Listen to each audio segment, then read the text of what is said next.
Alright, what's up you guys? You're watching Zealocity and we have crossed 50k and this is just so unbelievable. Thank you so much for all this appreciation and love and support that you guys are giving me.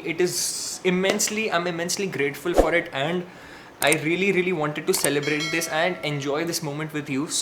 And that is why I'm gonna announce a special giveaway for all you lovely subscribers, and I will tell you how to participate for the giveaway. I will also tell you what all are the gifts being given away in the giveaway. Stay tuned till the end of the video. I will definitely tell you all the details and how you can participate, etc. But again, it is literally, I'm just running out of words and I just can't describe how this feeling is. It's just very beyond imaginable. Just imagine 50,000 people together in a stadium or in a gathering. Like 50,000 people is just so much. And I still remember exactly 1 year ago I had only like 500-600 subscribers, and I really had no idea that in 1 year I would be crossing 50,000 subscribers. So it's just, to all those that have been sticking through from whatever time you joined the Zealocity family, thank you so much. Okay, from first subscriber to the 50,000th subscriber and so on and counting, right? So thank you so much for all of you. So let's not waste any more time and get into the Q&A. I'll be trying to answer as many valuable and informative questions as possible,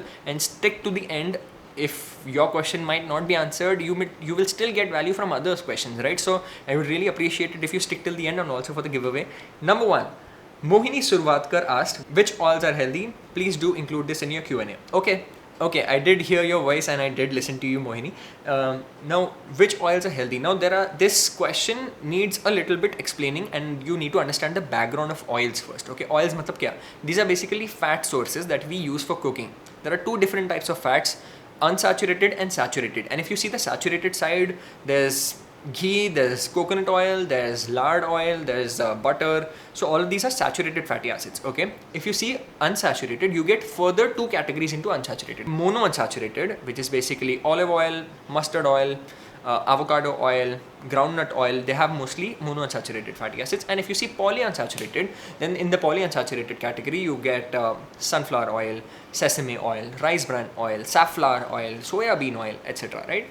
Now, in all these monounsaturated, saturated, polyunsaturated, it's best to use unsaturated ones, which are monounsaturated ones, okay, and saturated ones. Now, why am I saying this? Because Indian households cook the oils, right? We heat the oils at a higher temperature. So all these polyunsaturated fatty acids, they are not very heat stable. Now, when you heat them, the structure gets broken down and it can become possibly it can become rancid and also cause like partial hydrogenation. Okay, so the molecular structure can be broken down and then there can be a little bit of hydrogenation.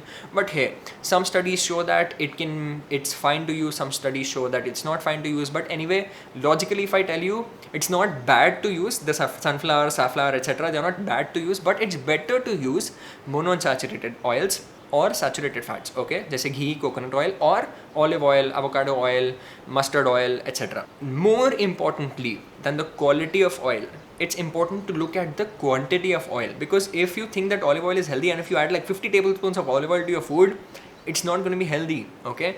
Anything overdone can be very unhealthy, okay? So same goes for ghee. People think that ghee is very healthy, so you need to add 1 spoon of ghee in everything.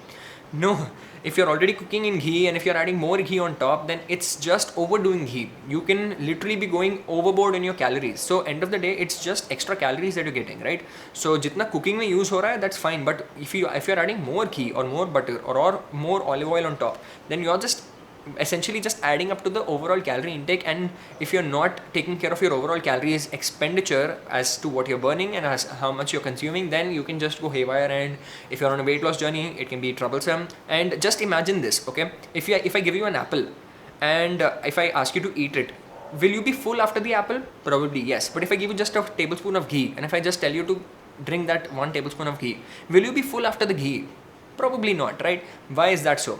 Because ghee, although it's healthy, it offers a very low satiety factor. It's low satiety but high calorie dense food, right? So 1 tablespoon of ghee will essentially give you 100 to 150 calories. But 1 apple, on the other hand, it will give you 100 to 120 calories, but offering you with some satiety, right? So if you see apple, it is basically a low calorie and high satiety food. But if you see ghee, it is a low satiety but high calorie dense food, right? I hope you understand the definition and I hope you understand the difference now. So Once you understand this, you need to understand that oils are to be used in mindful moderation portions, and you can't overdo it. You cannot over consume oils thinking it's healthy. Okay. Bhavika Shah said, congratulations, so thanks to that first. And the question is basically which protein powder do you recommend for someone who is new to it, considering I only work out for about 20 minutes in a day. Alright, the quality of protein does not change as per a beginner or an advanced person. Okay, chicken, eggs, paneer, doodh, curd, all of these are protein sources, and there's no particular quality that, okay, if you're a beginner then you can't have chicken, and if you're a beginner then you can't have milk, and if once you get advanced then only you can have paneer or chicken. Aisa nahi hai, right? So the quality of protein remains the same for everyone. The quantity of protein changes as per your workout intensity. Now suppose if you are new to the gym, relatively newer, if you're a beginner, then you need to stick to somewhere around 1 to 1.2 grams of protein per kg of your body weight, right? But if you are somewhere like an advanced person going to the gym for a long time, or if you've been working out for more than 12 months, then you really need to consume 1.6 to 2 grams of protein per kg of your body weight. The quality of protein does not change. I really hate to say this, but there are some brands putting out their product saying beginner's whey protein. Makes absolutely no sense. There is no logical sense in selling a beginner's whey protein as opposed to a regular whey protein. It's just stupid. Okay, you can literally go for any good brand which offers a good genuine accreditation. Okay, just say there's Muscle Blaze. This is not a sponsored video. Okay, Muscle Blaze, my protein, I've also said this in my earlier videos, they offer very good quality and they are Labdoor certified. So Labdoor is an individual laboratory which does researches, which conducts the research on a particular whey protein brand and gives its certification if the product is good to use, if the quality of protein that they're offering is good or not. So my protein and Muscle Blaze, they are Labdoor certified. So that means that it's like a purity check that you're getting. There's another brand called GNC which is Informed Choice certified. So Informed Choice is another certification for these whey protein brands. So Informed Choice is another thing that you can trust on. So this I'm telling you literally just to educate you. Okay, this is not something that I will force you to take. Okay, obviously end of the day it's your choice. Do your own research before investing in these companies of the whey protein. I sound like a stock market expert here.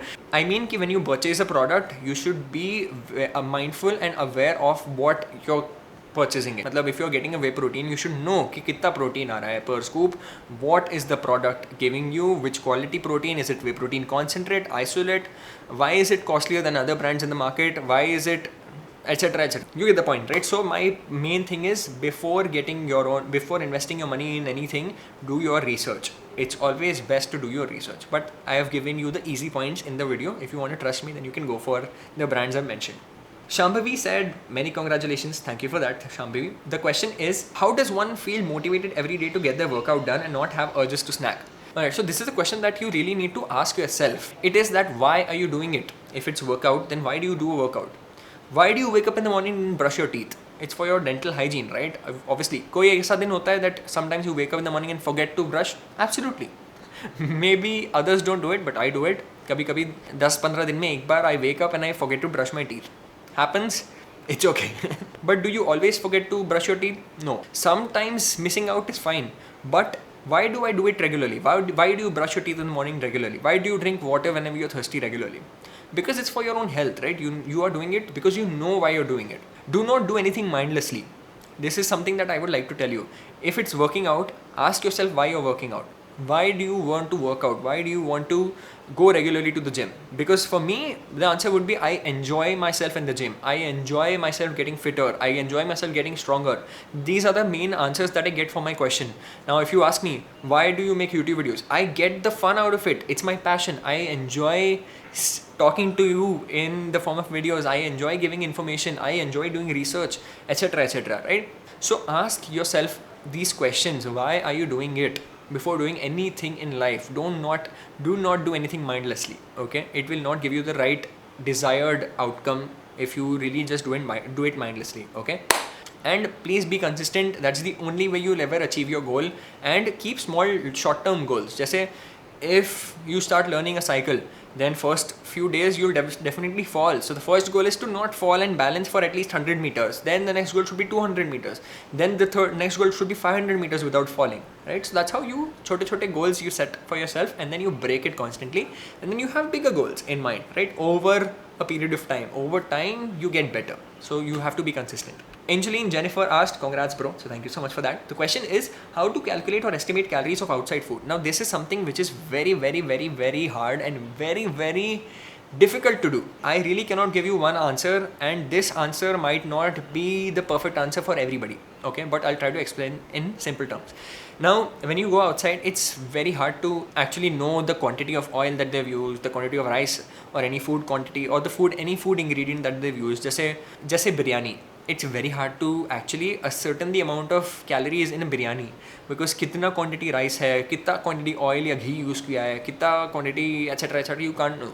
But over time you get to see a portion and then you can actually put a rough figure to it. Just say you can see the quantity of food and then you can say कि also this is somewhere around 200 grams of chicken. So 200 grams of chicken, somewhere around 45 grams of protein, and that would be somewhere around 250 calories. And then there's rice. So itna rice, 100 grams of rice, somewhere around 100 to 120 calories. So this comes with practice, okay?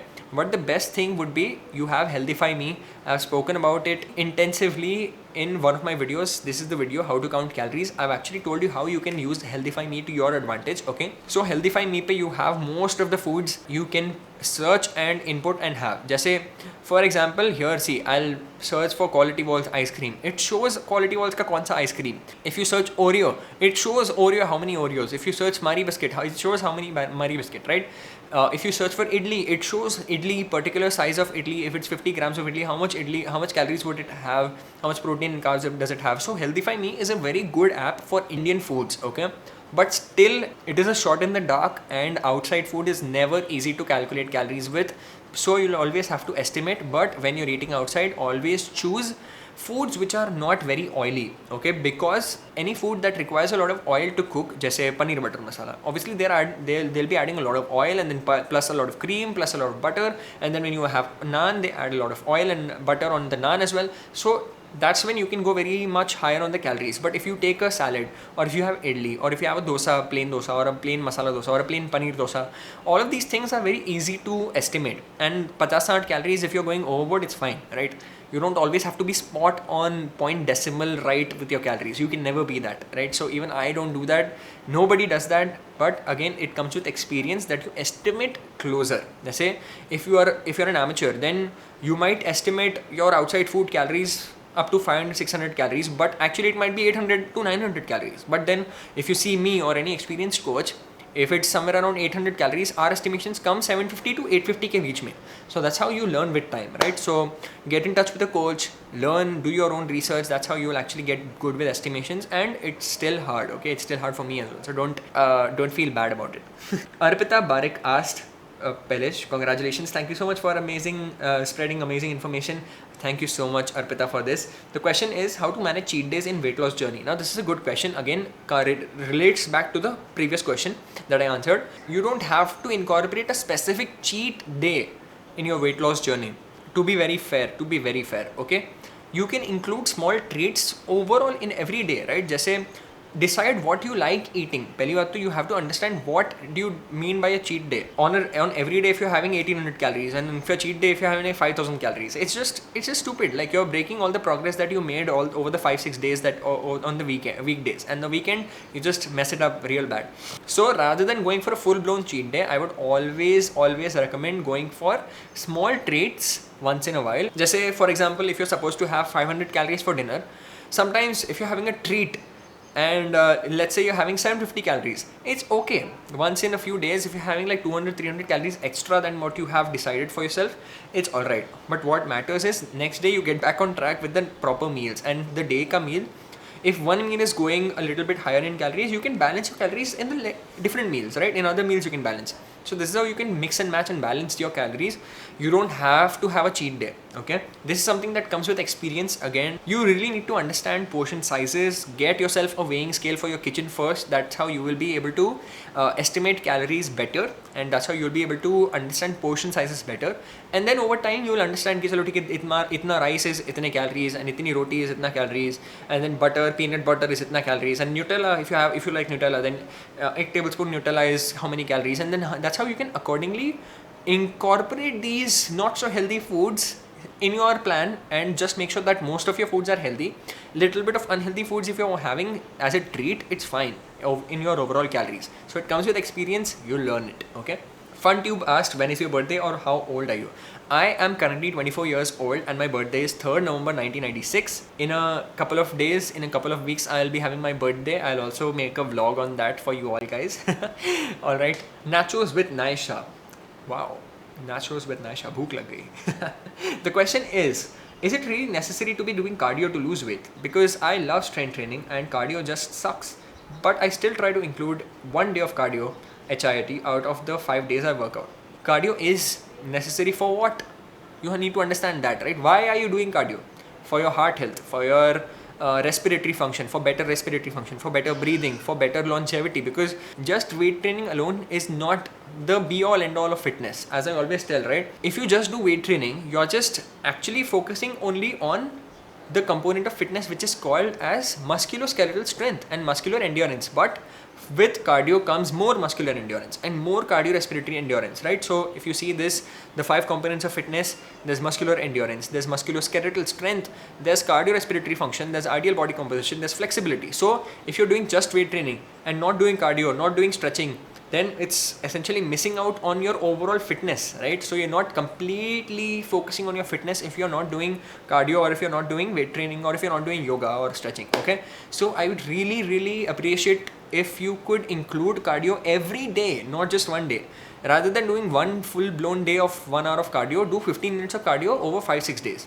This is something I would really like it if people understand this, because if you really want to stay healthy overall, and if you really want to live a longer and healthier life, then it is actually recommended that you do 120 to 150 minutes of cardio in the entire week, rather than doing one full blown day of 1 hour cardio only and then baki 6 days you just sit, chill and just go to the gym. Waisa nahi hoga. Rather you do some cardio 15 minutes every day. Okay, walking, cycling, swimming, whatever you like doing, do 15 minutes at least every day. That is this is for your own health. If you can't spend 15 minutes extra for cardio, you are just missing out on the longevity benefits that cardio offers for you. Okay, so get interesting forms of cardio. This is cycling, or go out for a walk. Don't walk on the treadmill. Treadmill walking is just very boring. Or chalo, in case if you have a very restricted time budget, then you just take your phone, put it on the treadmill, एक informative video लगाओ, Zealocity का या some other informative video, not just mine, okay, I'm just kidding. कोई भी video लगाओ which you like watching, some productive video probably would be even better. Put it on the treadmill, do for 15 minutes, watch the video in the meanwhile, and still you'll get some extra benefit. But I would really recommend going out in the nature, enjoy the nature, enjoy cycling or enjoy walking in the nature. Treadmill pe mat karo, preferably, okay? Wrinkle Pagdar asked, is protein powder like Oziva good for vegetarians to supplement their essential proteins? Again, as I told in my previous answer, any protein is protein. You take pea protein, you take plant protein, you take whey protein. Protein is protein. Which actually helps you better is the question. If you can't have whey protein, matlab if you are taking whey protein and if you get bloated or if you get acne with whey protein, then switch to plant protein. Simple. So Oziva is just a plant protein. There's other brands also. There's Plant Talk, which is my friend's brand. He recently started. So the link will be in the description if you want to check it out. I've also spoken about it in my earlier videos. Plant Talk is a good plant protein. Oziva is good. Be Green is good. I've done a review on that as well. Any protein is protein. You can take anything. Is meat necessary for a good protein? Absolutely not. Even being a non-vegetarian and a meat eater, I really do not think that meat eating is the only thing that you absolutely need for good health. Absolutely not. You can be vegan and you can be vegetarian and still be very healthy, still be very fit. You do not have to stress too much, अरे मैं तो vegetarian हूँ, मैं meat नहीं खा सकता, so what are the protein sources? There are plenty of protein sources. I've made so many videos on that. The previous Q&A was also on veg protein, etc. I've explained in that as well. Check it out if I missed something here. But for you, again, I'll tell you in a brief. First, there's dairy products, जैसे पनीर हो गया, curd हो गया, दूध हो गया, चीज़ हो गया. Cheese is also a very good source of protein and a very good source of healthy fats as well. If you have it within moderation, it's absolutely fine. And then there's sprouts, legumes, lentils like dal, chickpeas, rajma, kala chana, etc. etc. All these beans, pumpkin seeds, soya chunks, tofu, soya milk, all of these protein sources. So you can literally do a permutation and combination of all these sources and get your overall protein intake on point, okay? But any plant protein or whey protein would just make it easier for you to stick to your protein intake targets if you're a vegetarian or a vegan. Nusrat Home Cafe asked, can you suggest alternative to eggs? Congrats, by the way. Thank you so much, Nusrat. An alternative to egg would be cheese. One egg, okay? One egg gives you about 80 calories and 6 to 7 grams of protein, okay? One cheese cube would give you 70 to 80 calories with 5 grams of protein. So a very good alternative to egg would be cheese. Instead of one egg, you can have 25 grams of cheese. Okay, this is something that I always tell to all my clients. This is a general thumb rule and a great life hack for everyone really trying to stay healthy. And also, if you're a vegetarian and if you don't eat eggs, then substitute with cheese, 25 grams of cheese instead of one egg. If you have two eggs, then uske jagah pe substitute 50 grams of cheese. But have it within your overall calories. You cannot just do overdoing of cheese. You cannot overeat cheese and expect it to be healthy at any higher quantity and higher degree as well, right? So you need to have it mindfully as per your calorie intake, as per your goal, okay? But eggs ke jagah pe cheese and paneer go very well. Poppy's question is, do you read all comments and veg protein sources? Veg protein sources covered in the previous thing, and all comments, I try to read all comments, but then sometimes I get busy with life, I get busy with my clients, so kabhi kabhi nahi hota hai then, but I always try to read as many questions as possible, and jis pe mera heart hota hai uspe main pakka, that means I've read it. Agar heart nahi hai, so sometimes I might have not read it, okay, but I do try. Sia Parmar asked, what's the best way to lose weight for teenagers? What's the best water for teenagers? What's the best water for old people? Any good mineral water, right? So best way to lose weight is just a calorie deficit. You take that calorie deficit in a keto form, in an intermittent fasting form, in a vegan form, whatever you do, it is essentially a calorie deficit. So calorie deficit matlab, now people think, when I say calorie deficit, people think, oh, Zealocity promotes calorie deficit, matlab 800 calorie wala diet. Absolutely not. I have explained it in all my videos very, very nicely that a calorie deficit does not mean you eating ridiculously low amount of calories. It means that you eat slightly lesser than what you burn in a day if you want to lose weight, right? If you already have the stored amount of energy in your body, if you want to burn that, if you want to lose that excess weight that you have, then you need to eat slightly lesser, and that deficit of the calories that you don't eat, that's how your body burns the extra existing fat, and that's how you burn weight, you lose weight, right? You lose fat. If you do it in the form of keto or a low carb diet or a low fat diet or a vegan diet or whatever diet or intermittent fasting diet, it is essentially just a calorie deficit, and that's the only way to lose weight. That is literally the only way to lose weight. Hormones matter, this matters, that matters. Yes, everything matters. Okay, insulin resistance matters, hormonal sensitivity matters, intermittent fasting mein jo hota hai, GH spike, all of these things are just very acute. End of the day, what essentially causes weight loss is a calorie deficit. You eating lesser calories than what you burn in a day. Okay, don't let these Instagram gurus and these fake healthcare professionals fool you and trick you into believing that a calorie deficit does not exist. It is literally the essential theory of weight loss or weight gain. Okay, end of discussion. Alright, so this was the video, and now comes the fun part. Here are the steps. As you can see on the screen, number one, you need to comment down below. So make it quirky, make it interesting. The best comment will win, okay? So the second step would be to follow me on Instagram. And once you follow me on Instagram, the third step would be share your Instagram ID in the comment, in your comment in this video, okay? On this video, you need to comment and include your Instagram ID as well. So, and the winner will be notified on their Instagram. You'll receive a DM from my page, Zealocity, okay? So follow these steps, and you can share this with your friends and family as well. I will also be giving you updates on my Instagram stories about the giveaway. So make sure you follow me on Instagram for the same. And this was the video. I hope you liked it. I hope you enjoyed it. And if you did, then hit the like button. Share this video with your friends and family for the giveaway as well. Hit the subscribe button right now, and you also hit the bell icon for notifications whenever I post interesting videos for you. And thanks for watching again. Stay tuned for more interesting content. I'll see you in the next video.